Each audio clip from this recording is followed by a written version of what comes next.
Junior college పక్కపక్కనే ఉంటాయి. Beautiful centre, ఏ ఇబ్బంది అన్ని రకాలు ఉంటాయి. కానీ ఇక్కడ నుంచే వ్యాన్లు వేరే కాడికి పోతూ ఉంటాయి. అట్లా చాలా ఇబ్బంది కలిగే పరిస్థితుల్లో మార్పు చేయడానికి ప్రయత్నం చేస్తున్నారు. ఒకటే రోజు మార్పు రాదు, కానీ మార్పుకు శ్రీకారం ఇవాళ గెలిచిన సర్పంచ్గా మీరు ప్రయత్నం స్టార్ట్ చేయండి. తప్పకుండా మీకు పూర్తి స్థాయిలో అండగా ఉంటాం, ప్రభుత్వం కూడా అండగా ఉంటుందన్నమాట మనం చేస్తా ఉన్నాం. నేను నా దగ్గర ఉన్న 7 మండలాలు తిరిగినాం. 7 మండలాలలో గ్రామానికి సంబంధించిన సర్పంచులు, ఉప సర్పంచులతో కలిసి ఒక గ్రామానికి ఒక 5 సభ్యులు వేసుకున్నాం.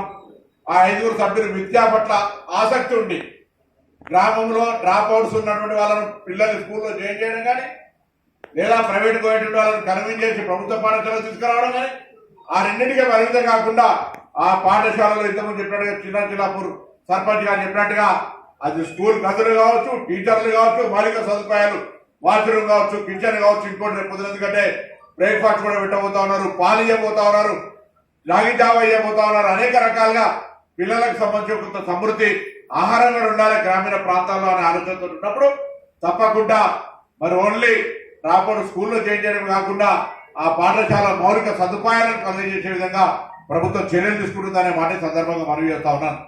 నేను ఇక్కడికి వచ్చినటువంటి పెద్దకి కోయడోళ్ళను, అక్కన్నపేట, హుస్నాబాద్లో ఆల్రెడీ ఇప్పటికే హుస్నాబాద్ సంబంధించిన ఎల్లమ్మ చెరువును, లేదా ఇక్కడ సర్పంచ్ ఉన్నది జిల్లాల గంట సర్పంచ్ అక్కడ ఉండేటువంటి అర్బన్ ఫారెస్ట్ కో, లేదా కొత్త చెరువు, పాత చెరువు, లేదా మా దగ్గర మీరు కూడా పెంచేకూరు ఇక్కడికి వచ్చే విధంగా 250 పడకల ఆసుపత్రి తయారైతుంది పీజీ కాలేజ్ తోటి. ఇవన్నీ ఒకసారి చూసిపోమని మిమ్మల్ని అందరికీ కోరుతా ఉన్నా. స్థానిక మున్సిపల్ చైర్మన్ గారు కూడా అందరూ ఆహ్వానించి ఒకసారి ఎల్లమ్మ చెరువు చూసిపోండి ఇక్కడికి వచ్చి మీరు రేపు పొద్దున ఇక్కడ దాంతో పాటుగా అర్బన్ ఫారెస్ట్ కింద ఈ జిల్లాల గడ్డలు ఉండేటువంటి ఒక అడవిలో మంచి పార్క్ తయారైతుంది. అక్కడ కూడా ఎవరైనా కూడా వచ్చి మీరు ఈ సందర్భంగా టూరిజం లా రావచ్చు అనేటువంటి మాట కూడా కోరుతూ, నేను మరొకసారి గౌరవ సర్పంచులుగా అత్యున్నతమైనటువంటి బాధ్యత, ఆ బాధ్యతలో భాగంగా నేను ఒక విద్యార్థి సంఘ నాయకుడు, మీ అందరికీ తెలుసు, రాజకీయ జీవితం స్టూడెంట్స్ యూనియన్ లీడర్ గా ప్రారంభించినాను.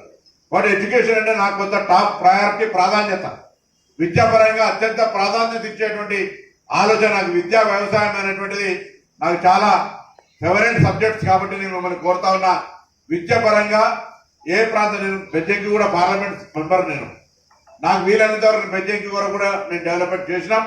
నేను ఎల్లారెడ్డిపేట నుంచి పెడితే ఎలకతుర్తి దాకా పార్లమెంట్ మెంబర్ గా